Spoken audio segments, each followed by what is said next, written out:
시간에 하나님께서 이스라엘 백성들과 계약을 맺기 위해 친히 시내산에 내려오신 이야기를 살펴봤어요. 모세가 아론과 함께 하나님을 만나러 시내산에 올라갔다가 다시 내려와서 하나님이 정해주신 그 시내산 밑에 경계선에서 백성들과 함께 이제 서 있는 거예요. 이때 엄청난 진동과 함께 하나님의 음성이 이스라엘 백성들에게 산 밑으로 들려옵니다. 뭐라고 얘기를 하냐, 하나님께서 방금 전에 너희들과 내가 약속을 한 이 순간부터 지금부터 너희는 공식적으로 내 백성이다. 내가 너희들과 계약을 했으니까 이제부터는 너희들이 공식적으로 내 백성이 된 것이다. 내 백성이 되었으니까 내 백성으로서 너희들이 살아가면서 지켜야 될 것을 내가 일러줄 테니 이 말을 잘 듣고 지켜야 된다. 그리고 마치 하나님이 계약서를 읽듯이 십계명을 하나하나 우리에게 들려주기 시작하는 거예요. 자, 율법의 머릿말이라고 하는 십계명을 하나님께서 이스라엘 백성들에게 들려주시는데 그게 출애굽기 20장의 말씀이에요. 제일 처음 하나님께서 십계명을 들려주기 전에 1절, 2절에 보면 하나님이 누구인지를 선언하십니다. 한번 1절, 2절을 같이 읽어볼게요. 시작.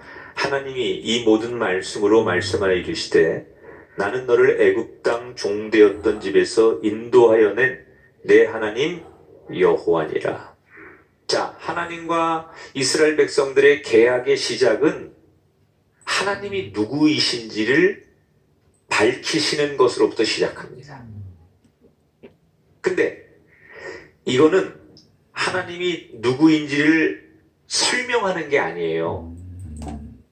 설명하는 게 있고 선포하는 게 있어요. 창세기 1장 1절에 보면 태초에 하나님이 천지를 창조하시니라. 이건 설명이 아니에요. 선포예요. 선언하는 거예요. 동의를 하든 안 하든 이미 하나님께서 정의를 내리시는 거예요. 뭐라고 정의를 내리시냐? 나는 너의 하나님 여호와니라. 나는 너의 하나님이니라. 너희들이 하나님이니라. 그 말은 너희들은 내 소유된 백성이다. 그런 말이에요. 여러분, 하나님이 자신을 누구라고 선포하시는 이 말씀이 우리에게 굉장히 중요한 거예요. 여러분에게 오늘 하나님이 너는 지금부터 내 자녀고 너의 가정은 내 가정이고 너의 자녀들도 내 백성이고 내 소유된 자녀라고 하나님이 우리들에게 말씀하시는 순간부터 우리는 하나님의 돌보심과 하나님의 보호하심을 받게 되어 있다는 거예요. 자, 하나님이 누구이신지 선언하신 다음에 10가지 계명을 이제 주시는데 오늘은 1계명부터 4계명까지만 우리가 다루게 됩니다. 1계명부터 4계명은 하나님에 대한 사랑을, 5계명부터 10계명까지는 이웃에 대한 사랑을 얘기합니다. 그런데 다시 이 4계명까지를 1, 2계명으로 묶고 3, 4계명으로 묶어야 돼요. 1, 2계명은 하나님과의 관계의 핵심을 선언하는 얘기고 3, 4계명은 하나님과의 관계를 위해서 실천하는 계명으로 나누어집니다. 무슨 얘기인지 잘 몰라도 그냥 들으세요. 자, 설명을 할게요. 하나님이 첫 번째 계명으로 뭐라고 말씀하시느냐? 20장 3절에 너는 나 외에는 다른 신들을 내게 두지 말아라. 자, 첫 번째 계명이 뭐예요? 오직 하나님만 섬기라는 거예요. 근데 여러분, 이 첫 번째 계명은 굉장히 단호한 말씀이에요. 이 첫 번째 계명을 풀지 못하면 나머지 9가지의 계명, 그 외의 율법, 하나님의 복음을 우리가 받아들일 수가 없어요. 그래서 첫 번째 계명에 하나님이 부드럽게 말씀하지 않고 아주 강력하게 선언하시죠. 단호하게 말씀하세요. 당시 이스라엘 백성들이 살던 중동 시대에는 신들이 많았습니다. 우리가 출애굽기 계속 공부하면서 이집트 땅에 하나님이 10가지 재앙을 내리는 걸 봤잖아요. 그때 여러분 뭘 공부하셨어요? 이집트에 신들이 엄청나게 많은 걸 봤어요. 근데 이집트만 그런 게 아니라 그 당시 중동의 여러 국가들은 신들을 굉장히 많이 둡니다. 마치 자기 나라에 신들이 많으면 그것이 자기 나라를 지키는 힘이라고 생각해서 될 수 있으면 굉장히 많은 신들을 섬기려고 했습니다. 그러니까 사람들이 어떤 거냐면 한 신만 믿는 게 아니에요. 필요에 따라서 내가 필요하면 이 신을 섬겼다가 내일은 이 신을 섬기러 가고 또 상황에 따라서 신을 자꾸 옮기면서 섬기는 거예요. 많으니까 신이. 심지어 왕들도 자기가 필요하면 외교적으로나 군사적으로 필요하면 다른 나라에 가서 다른 나라의 신을 받아들이고 섬기는 게 당시의 관습이고 상식이었어요.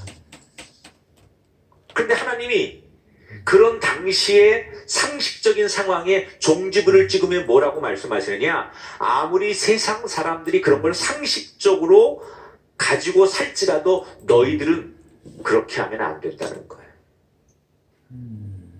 그게 당연하게 받아들여지는 세상에서 너희들이 살지만 너희는 그렇게 하면 안 된다는 거예요. 이제 내 백성이 된 순간부터 너희들은 나 위에는 다른 신을 섬기면 안 된다는 거예요. 우리가 하나님을 여러분 질투하는 하나님이라고 해요. 그죠? 하나님은 질투하는 하나님. 근데 질투가 여러분 나쁜 걸까요? 좋은 걸까요? 질투는 언제 나오는 거예요? 사랑하는 사람에게 나오는 거예요. 사랑하니까 질투가 생기는 거예요. 사랑하지 않으면 그 사람이 뭘 하든 누굴 만나든 그런 게 없어요. 근데 기본적으로 그 사람을 사랑하면 질투심이 생기는 거예요. 하나님이 우리를 엄청나게 사랑하는 거예요. 공식적으로 이제 너희는 내 백성이고 내 소유된 사람이다. 이렇게 하나님이 선언을 한 순간부터 우리를 너무너무 사랑하니까 하나님 우리를 그렇게 사랑하는데 하나님 이외에 다른 신의 이름을 거명하고 다른 신 앞에 가서 무슨 행위를 하는 거에 대해서 하나님이 용납할 수 없다는 거예요. 당시에 하나님도 사랑하고 적당히 이웃들과 친하게 지내고 뭐 살아가려면 다른 신을 조금만 색한 서드로 섬겨도 된다고 말씀하지 않고 무슨 일이 있어도 나만 섬겨야 된다고 그 당시에 상식을 파괴하는 얘기를 하신 걸까? 그 힌트가 두 번째 계명에 나와요. 4절 5절에 보니까 너를 위하여 새긴 우상을 만들지 말고 하늘에 있는 것이나 땅에 있는 것이나 물속에 있는 것의 어떤 형상도 만들지 말며 그들에게 절하지 말며 그것들을 섬기지 말라. 두 번째 계명은 이 땅에 존재하는 어떤 것을 본을 떠서 우상을 만들지 말아라 그런 얘기예요. 자, 당시 이집트에는 이스라엘 백성들이 400년 동안 종살이하던 이집트에는 신들이 많았다고 그랬잖아요. 그래서 그 신들을 이 세상에 존재하는 어떤 형상들을 본을 떠서 우상을 만들었어요. 그래서 무슨 우상이 있었어요? 대표적으로 개구리 우상도 있고 황소 우상도 있었고 그런 걸 만들어 놓고 이집트 사람들이 그걸 신으로 예배하고 숭배했다는 거예요. 그런데 여러분 하나님이 이집트 땅에 재앙을 내리니까 어떻게 됩니까? 그들이 믿었던 그 우상들이 무기력하게 다 무너졌어요. 하나님은 이집트 땅에 그런 재앙을 통해서 이집트 사람들이 믿는 여러 우상들을 무너뜨린 이유가 뭐냐? 이 땅에 존재하는 어떤 우상도 사람들이 만든 어떤 신도 감히 하나님과 비교할 수 없는 존귀한 분이 하나님이라는 거예요. 사람들이 아무리 많이 그게 대단하다고 말하고 그것을 많이 따르고 숭배한다고 할지라도 어떤 것도 하나님하고 비교할 수 없는 하나님은 유일한 분이라는 거예요. 그래서 하나님이 뭐라고 당부하느냐? 피조물을 우러러보지 말고 피조물을 섬기지 말고 이 땅의 피조물들을 창조한 하나님을 보라는 거예요. 여러분, 이 세상에 어떤 것들이 아무리 대단하게 사람이 부처상을 100m를 만들고 대단하게 신전을 만들고 궁궐을 만들고 멋있는 그럴싸한 신비로운 걸 만들어도 이 세상에 존재하는 건 다 하나님이 창조한 피조물들 아닙니까? 그럼 그걸 만든 하나님을 보라는 거예요. 그런데 이 계명 속에서 정말로 중요한 한 가지가 있는데, 그게 뭐냐면 하나님을 섬긴다는 명분으로 피조물의 형상을 본뜨지 말라는 거예요. 이게 여러분 얼마나 어리석은 일인지 제가 예를 들어 볼게요. 어떤 장님이 앞에 안 보이시는데 눈을 감고 코끼리를 만드는데 하필 꼬리를 만졌어요. 근데 보니까 느낌이 밧줄 같잖아요. 밧줄. 그러니까 이분이 밧줄을 조각해 놓고서 이게 코끼리니까 코끼리를 섬겨라 이렇게 말하면 얼마나 웃겨요. 하나님도 똑같아요. 하나님은 너무나 크고 위대한 분이기 때문에 인간의 언어와 인간의 표현으로 감히 하나님을 다 담을 수가 없는 분이에요. 그런데 우리는 그 하나님을 표현하려고 굳이 이 땅에 있는 무언가를 이용해서 하나님을 자꾸 보여주려고 한다면 마치 장님이 코끼리의 꼬리를 만진 다음에 코끼리는 이렇게 생긴 거니까 이게 코끼리니까 이걸 숭배하라고 말하는 거하고 똑같다는 얘기예요. 하나님은 이 땅에 존재하는 어떤 것하고 비교할 수 없는 크고 위대하고 거룩한 분이에요. 하나님이 이 땅에 존재하는 어떤 권력보다도 강한 분이고 능력 있는 분이에요. 그런 분이 우리를 불러주셨어요. 그러면 우린 뭘 해야 돼요? 나 같은 사람을 불러주신 하나님을 두려워해야 돼요. 제가 요즘 강조하는 건 신앙의 본질은 내가 은혜를 받으면 제일 먼저 나타나는 건 하나님을 두려워할 줄 알아야 돼요. 하나님이 크고 그렇게 위대하고 놀라운 분임을 내가 인지하는 순간부터 하나님이 두려운 거예요. 신앙의 출발은 두려움이에요. 지금 하나님이 첫 번째 계명하고 두 번째 계명을 통해서 이스라엘 백성들과 지금 이 말씀을 듣는 우리들에게 주신 이유는 우리가 세상에 눈 돌리지 말고 하나님만 바라보라는 거예요. 진짜 바라봐야 될 분은 하나님이지 세상에 요동하는 세상 사람들을 바라보지 말라는 거예요. 세상 두려워하지 말고 대신 하나님만 바라보면 하나님께서 그때부터 하나님께만 시선을 고정하는 그의 삶을 천대까지 지켜주실 것이다 라고 약속하셨어요. 그러므로 1계명과 2계명은 우리를 속박하는 계명이 아니에요. 우리를 억압하는 계명이 아니에요. 하나님께서 우리를 위협하고 우리에게 겁주려고 그런 주시는 계명이 아니라는 거예요. 오히려 이 1계명과 2계명은 하나님과의 관계를 우리가 바르게 세워서 세상에 대한 두려움을 이기게 하려고 하는 사랑의 계명이라는 거예요. 자, 1계명, 2계명은 하나님 어떻게 섬겨야 되는지 관계를 분명히 말씀하세요. 그리고 다시 이제 하나님께서 세 번째, 네 번째 계명을 말씀하십니다. 근데 지금 하나님께서 이렇게 계명을 하나하나 말씀하실 때마다 이스라엘 백성들이 산 밑에서 하나님의 음성을 듣고 있는데 그 당시의 모습이 어떤 거냐면 산 위에 마치 화산이 폭발하는 것처럼 연기가 뿜어져 나오는 거예요. 계속. 그리고 자욱한 안개가 시내산을 감싸고 있어서 시내산이 잘 보이지 않을 정도로 신비해요.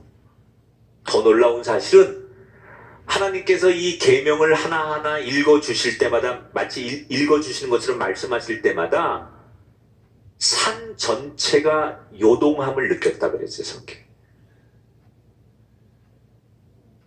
문득 저는 이 표현을 보면서 지금 하나님의 음성을 직접 듣는 이스라엘 백성들이 산 밑에서 하나님의 말씀이 한 말씀 한 말씀 드릴 때마다 산이 진동하고 요동함을 느꼈다고 그랬는데, 우리는 평생 하나님의 말씀을 이렇게 많이 들으면서도 내 가슴을 요동하게 하고 내 삶을 진동하게 하는 그런 말씀으로 나에게 들리는가? 그렇게 하나님의 말씀이 많이 들리는데 내 가슴에 아무런 요동함이나 삶의 자리에 진동이 느껴지지 않는다면 우리는 하나님 말씀을 하나님 말씀으로 듣는 게 아니라 사람의 이야기로 듣고 있다는 거예요. 여러분을 축복합니다. 하나님의 말씀이 여러분 가슴에 진동으로 느껴질 만큼, 인생을 송두리째 바꿀 만큼 요동치는 말씀으로 들려지게 되시기를 주의 이름으로 축원합니다. 그러니까 한 말씀 한 말씀이 새로운 거예요. 그렇게 들려지니까 그 말씀 한마디 한마디가 그를 살리는 거예요. 그런 가운데 세 번째 하나님이 계명을 주십니다. 7절에 나는 내 하나님 여호와 이름을 망령되게 부르지 말라. 너는 내 하나님 여호와 이름을 망령되게 부르지 말라. 여호와 이름을 함부로 부르지 말라는 거예요. 아니 목사님, 하나님의 이름을 많이 부르라고 그러지 않습니까? 늘 입에 달고 하나님 이름을 불러야 되는 거 아닙니까? 그런데 왜 십계명에 하나님의 이름을 함부로 부르지 말라고 말씀하십니까? 하나님 이름을 좋은 쪽에는 얼마든지 불러서 사용하고 하나님을 부르는 건 좋은데 망령되게 부르지 말아라. 이 말은 나쁜 의도나 목적을 가지고 하나님 이름을 사용하지 말아라, 그런 얘기. 누가 여러분 제 이름을 도용해서 게시판에 내가 쓴 글이 아닌데 내 이름으로 글을 쓰면 그거 큰일 나는 거죠. 누가 내 이름으로 내가 쓴 책이 아닌데 내 이름으로 자기가 내 이름을 도용해서 책을 쓰거나 또는 뭘 하면 그것도 큰일 나는 거죠. 하나님의 이름을 잘못된 것에 나쁜 의도와 목적을 가지고 쓰는 사람들이 있어요. 예를 들면 거짓 맹세를 할 때,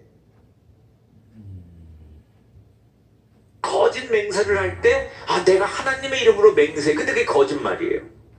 또 혹은 거짓된 증언을 할 때, 주술을 부릴 때, 심지어 누군가를 저주할 때 하나님의 이름을 들먹거리는 사람들이 있어요.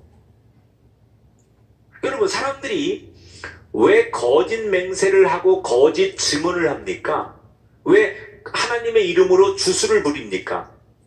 그건 내 이익을 위해서 그렇게 하는 거예요. 다시 말하면 내 주머니를 채우고 내 욕심을 위해서 하나님의 이름을 함부로 사용하면 안 된다는 거예요. 누구나 여러분의 이름이 다 존귀하잖아요. 사람의 이름은 다 존귀한 거예요. 근데 그 이름을 함부로 훼손하거나 그 사람의 이름을 함부로 여러분 남들에게 안 좋은 이미지로 만들면 그게 명예의 훼손이라는 법에 걸리는 것처럼 하나님의 이름이 얼마나 존귀한데 그 존귀한 이름을 함부로 더럽게 사람들이 자기 욕심을 위해서 그 이름을 함부로 쓸 수 있냐는 거예요. 존귀한 이름은 함부로 쓰면 안 되는 거예요.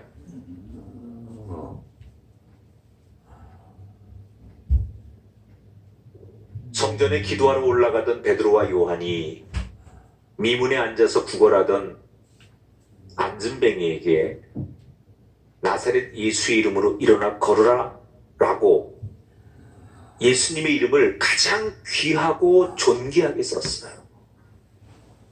여러분, 우리가 이 땅에 살면서 예수님의 이름을, 하나님의 이름을 남을 살리는데, 하나님이 기뻐하는데, 하나님이 원하시는데 사용해야지 내 욕심을 위해서 나를 살게 하기 위해서 함부로 쓰는 그런 이름이 되면 안 되는 줄 믿으시기 바랍니다. 하나님의 이름이 세상 사람들에게 짓밟히고 모욕과 수치를 당하지 않도록 만들라는 거예요.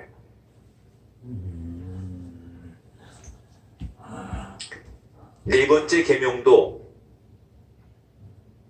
비슷한 말이에요.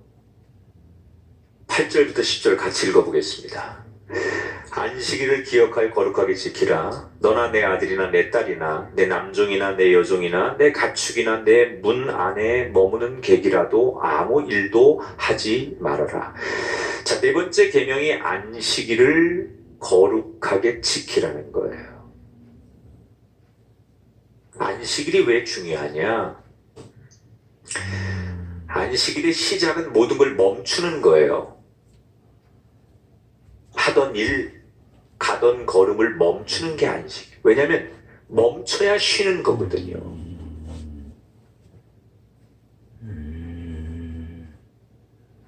멈춰야 돼요. 그게 안식일의 기본이에요. 그렇게 멈추어 잠시 머물러 쉬면서 지난 한 주간의 은혜를 기억하고 그리고 감사하고 새 힘을 얻는 날이 안식이에요. 그런데 오늘 성경에 자기만 그렇게 하면 안 되고 자기의 가족들도 심지어 손님들도 그렇게 쉬게 해야 된다. 그게 안식일의 정신이라는 거예요. 그런데 이 계명에서 우리가 주목해 볼 표현이 하나 있어요. 10절에 보면 이런 말이 있습니다. 내 남종이나 내 여종이나 내 가축이나 아무 일도 하지 말아라. 자, 네가 거느리고 있는 남자나 여자나 종들에게도 아무 일을 시키지 말아라 그랬단 말이에요. 그럼 이 말은 종들에게 하는 얘기가 아니라 주인에게 전하는 메시지거든요. 주인들이 당시에 종을 부리면서 자기는 한 푼이라도 더 벌기 위해서 안식일에 종들에게 일을 시키면서 자기는 예배를 하는 거예요. 이런 주인들에게 전하는 경고예요. 어떤 경고냐? 마음으로는 어떻게 하면 오늘도 내 주머니를 채우고 수익을 더 올릴 수 있을까? 이렇게 궁리하면서 종을 부리면서 겉으로는 자기의 평판을 위해서 하나님을 이용하지 말라는 거예요. 그러니까 세 번째 계명인 여호와 이름을 함부로 부르지 말라라는 이 계명과 안식일을 지키라는 계명은 이게 큰 흐름에서 같은 얘기거든요. 뭘 얘기하는 거예요? 하나님께서 내 이익과 내 주머니를 채우기 위해 하나님을 이용하지 말라는 거예요. 여러분, 하나님은 우리가 섬겨야 할 분이에요. 근데 우리가 예배하는 건 하나님을 섬기는 거고 우리가 하나님을 부르는 건 하나님을 섬기기 위해 부르는 거지. 근데 우리의 삶을 가만히 돌아보면 하나님을 섬김의 대상으로 보는 게 아니라 내가 필요할 때마다 그때마다 그 하나님을 소환하고 그때만 하나님을 기억하는, 그때만 하나님을 언급하는, 하나님과 우리 사이에 지금 이 계약이 맺어진 이 상황에서 본질은 하나님을 어떻게 하면 섬기는가가 이게 본질인데 우리는 하나님을 섬기는 사람이 아니라 필요할 때마다 하나님을 소환하고 기억하는 일, 이런 일을 하면서 지금까지 지내지는 않았는가? 오늘 십계명에서 우리에게 하나님은 강력하게 말씀하세요. 하나님을 이용하지 말아라.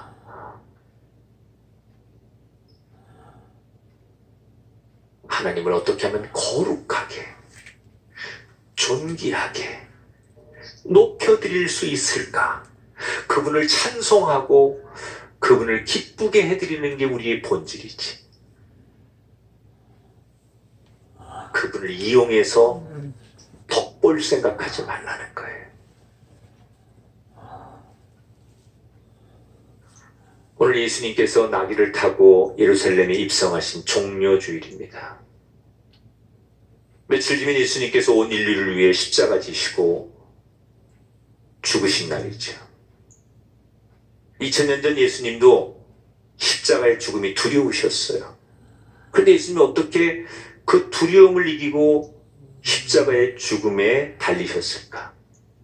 첫째로는 사망 권세보다 크신 하나님만 바라봤기 때문에 주변이 두렵지 않았던 거예요.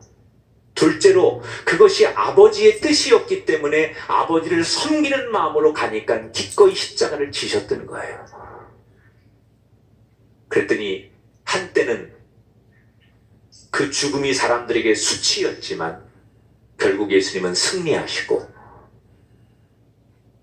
모든 죽음과 사망과 이 땅의 사람들을 이기고 승리하셨습니다.